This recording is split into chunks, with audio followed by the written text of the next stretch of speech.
કપિલાબેને ખૂબ મહેનત કરી છે આવતીકાલના એવોર્ડ માટે। બીલી ફળમાંથી બી કાઢી અને ઘરે જ આ તમામ બીલીપત્રના છોડ ઉછેર્યા છે।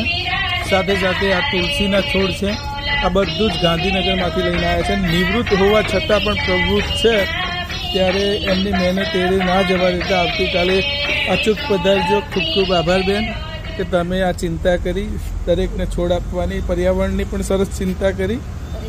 તો આ સરસ મજાના તુલસીના છોડ અને બીલીપત્ર તમને આપવામાં આવશે। હોલમાં અત્યારે કામગીરી ચાલુ જ છે।